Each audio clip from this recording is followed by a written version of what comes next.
The International Farming Company processes food for sale in discount food stores. It has three plants located in Chicago, Houston, and Buffalo. The company also operates warehouses in Miami, Denver, Lincoln, and Jackson.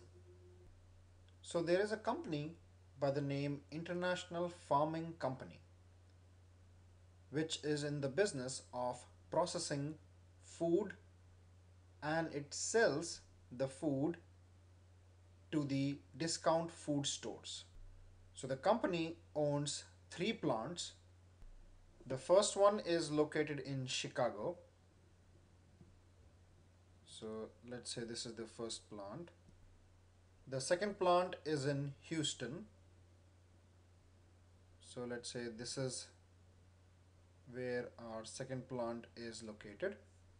And the third plant is in Buffalo. So this is where our third plant is located. So the company processes the food material here in these three plants, and then once they are ready to be shipped, it ships the material to the warehouses first, which store the material, and then they ship it to the discount stores. Now there are four warehouses owned by this company. The first one is in Miami. So let's say this is our Miami warehouse. The second warehouse is in Denver. So let's say somewhere here. The third is in Lincoln. Let's say it's here. And the fourth one is in Jackson. Let's say it is here.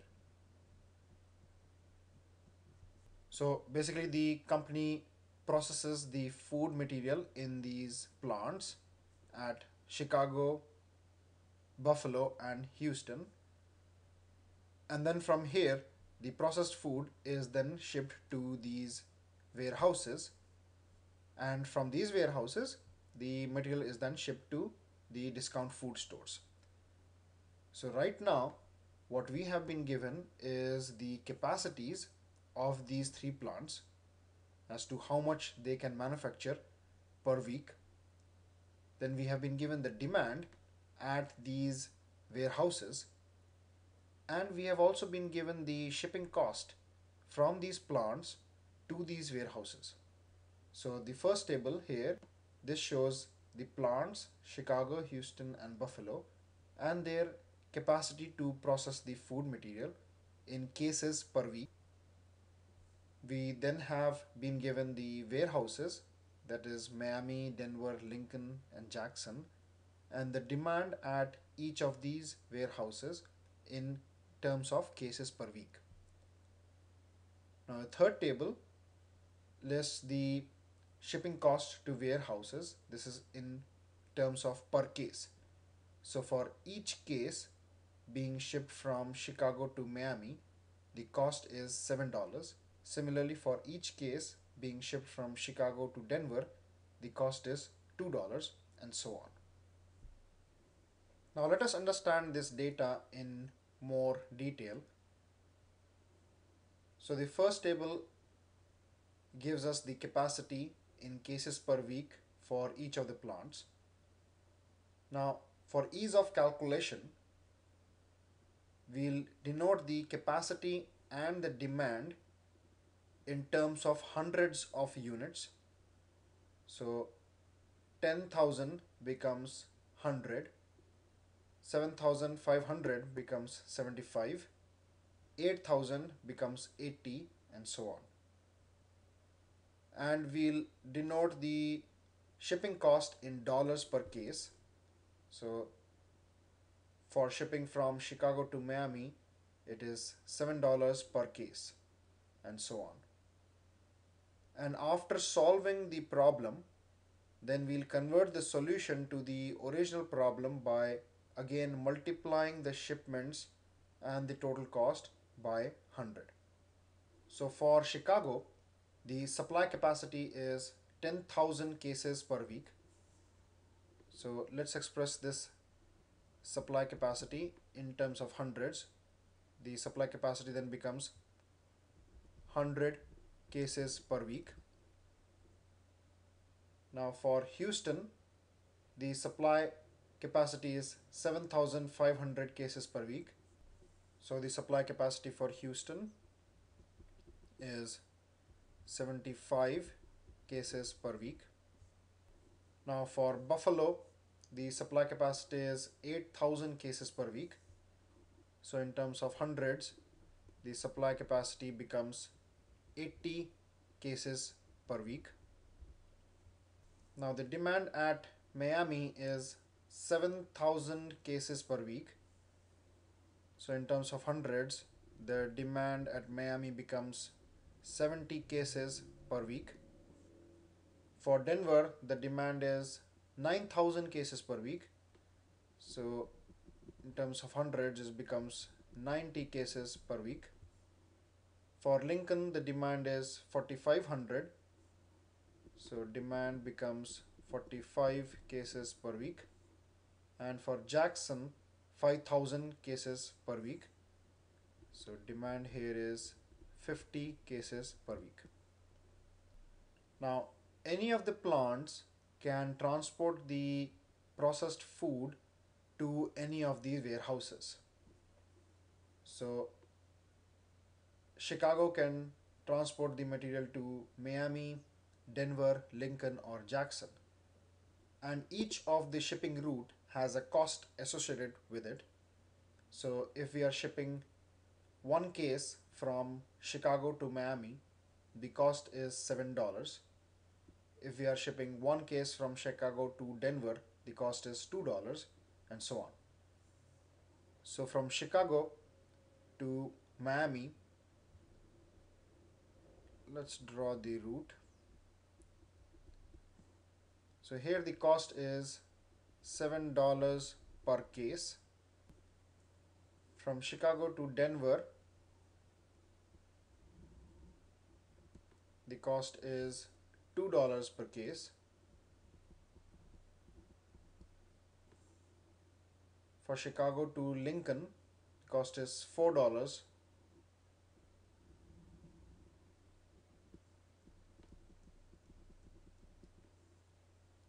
And for Chicago to Jackson, it's $5 per case.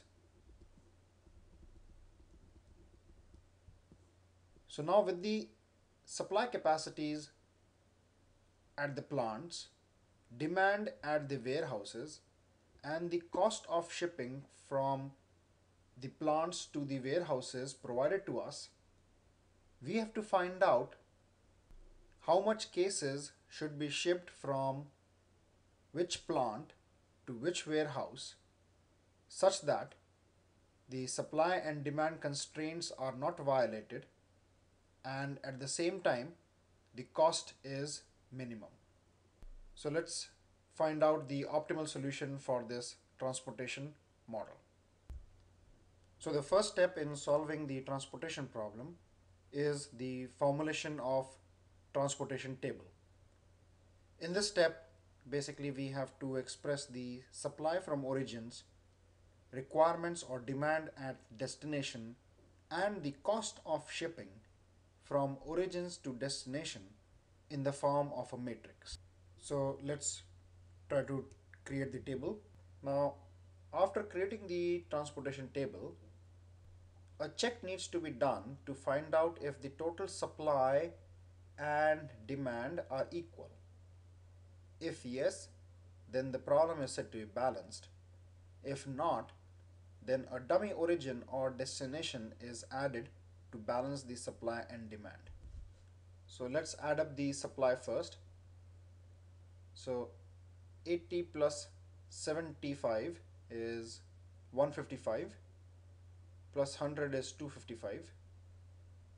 Now let's add up demand. So 70 plus 90 is 160. 160 plus 45 is 205. 205 plus 50 is 255. So both supply and demand are the same and are equal to 255. So this transportation table is said to be balanced because both supply and demand are the same. Now, the next step is to establish the basic initial feasible solution. So in this case, we'll use the Vogel's approximation method to establish the basic initial feasible solution. So the first step in Vogel's approximation method is to calculate the difference between two minimum elements for each row and each column. So let's first start from the first row. The lowest cost is $2 and the next lowest is $4, and the difference is 4 minus 2, which is 2.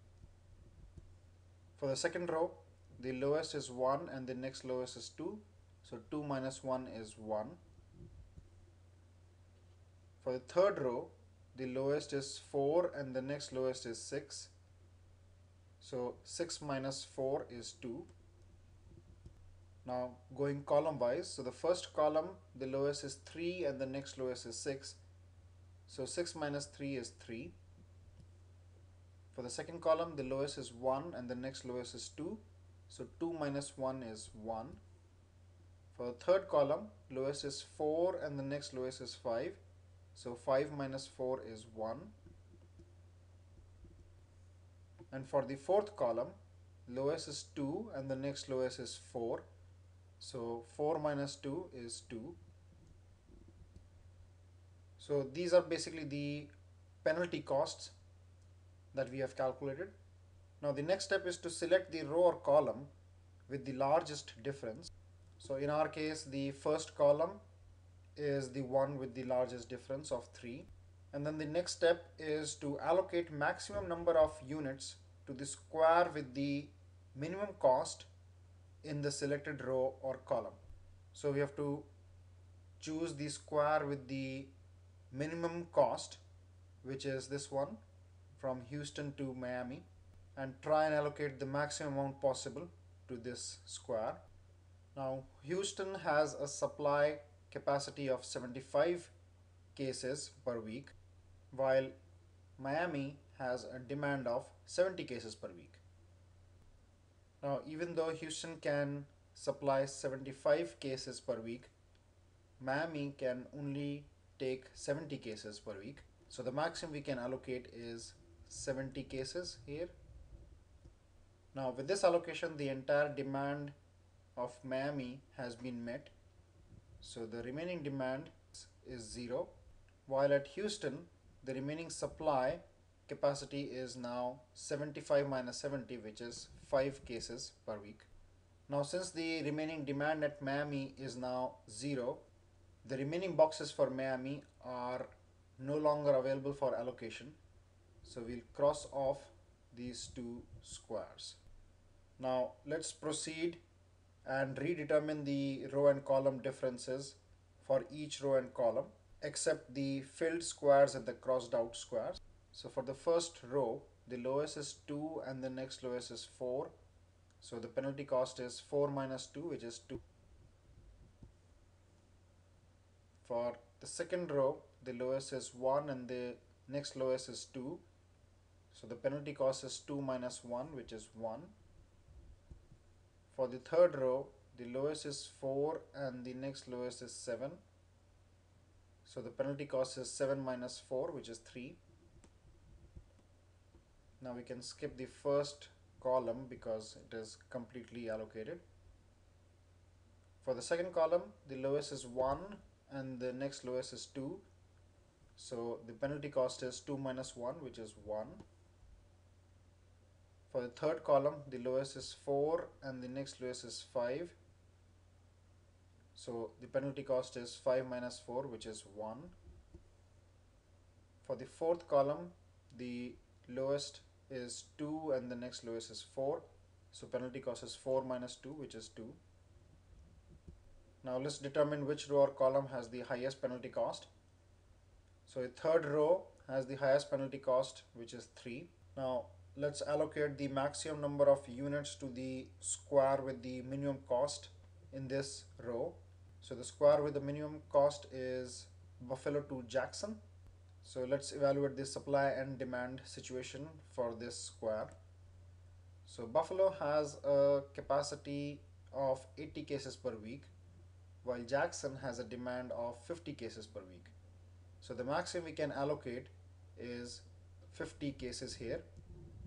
Now with this allocation, the remaining demand at Jackson becomes 0, while the supply capacity available at Buffalo becomes 80 minus 50, which is 30.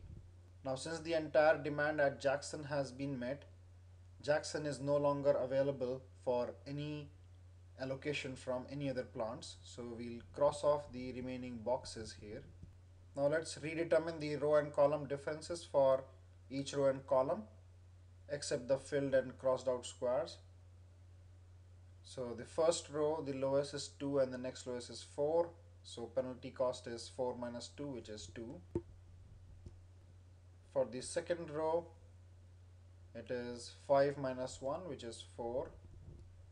For the third row, it is 9 minus 7, which is 2. The first column we can skip because it is completely allocated. The second column, it is 2 minus 1, which is 1.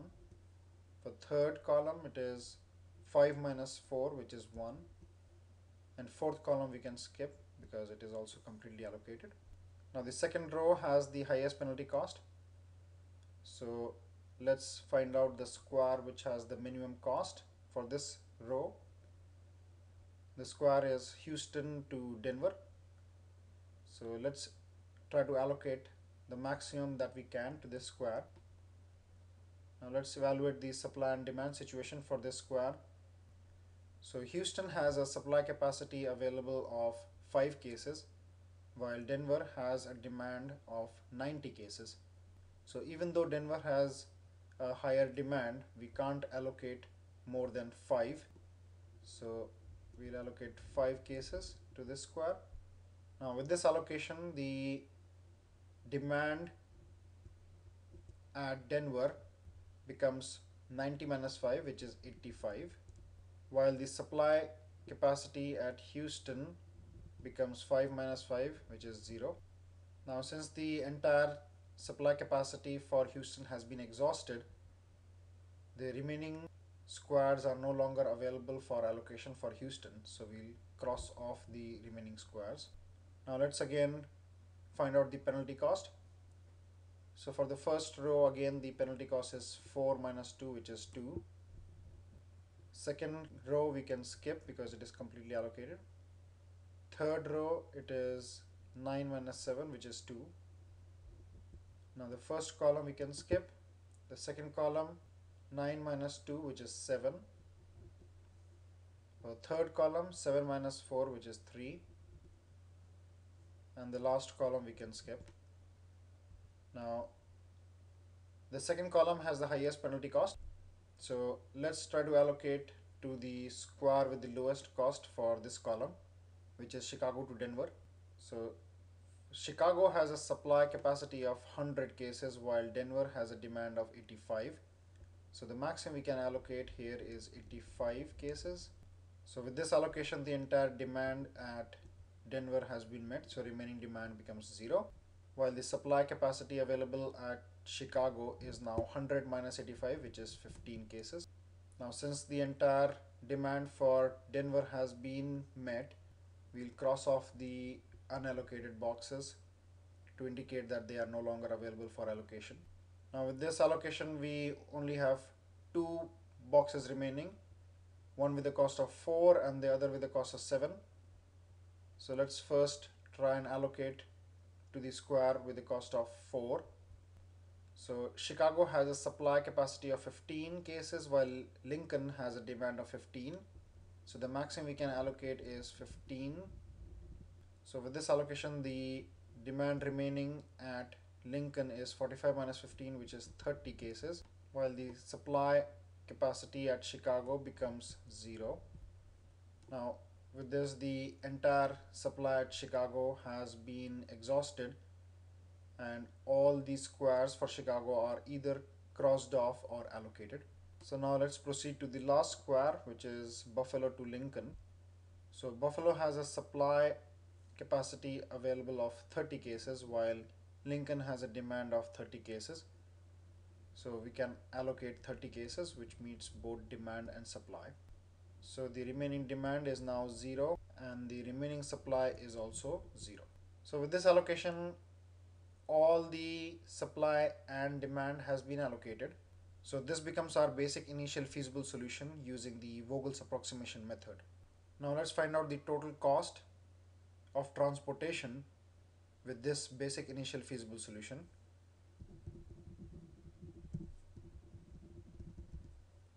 Now the cost is equal to the cost of transportation per case multiplied by the number of cases being transported. So 85 multiplied by 2 plus 15 multiplied by 4 plus 70 multiplied by 3 plus 5 multiplied by 1 plus 30 multiplied by 7 plus 50 multiplied by 4.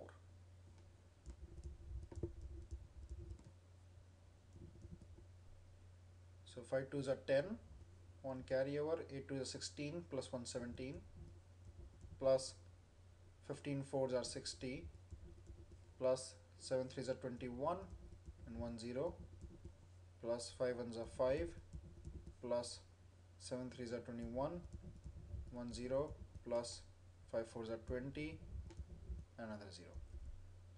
So let's add this up. So at units place is only 5, tens place 7 plus 6 is 13, 13 plus 1 is 14, 14 plus 1 is 15, 1 carryover, 1 plus 1 2 plus 2 4 plus 2 6 plus 2 8, so $855. So this is the basic initial feasible solution. What that means is that we can ship the number of units determined by this solution from the plants to the warehouses, and with these allocations we will not violate the supply or demand constraints. However, the cost of transportation may or may not be the lowest cost, or in other words, this solution may or may not be the optimal solution. So we have to perform an optimality test on this solution to find out if this is the optimal solution or not. But before we proceed with the optimality test, first we have to find out if this solution is acceptable to proceed for the optimality test or not. So let's first do the acceptability test on this initial feasible solution.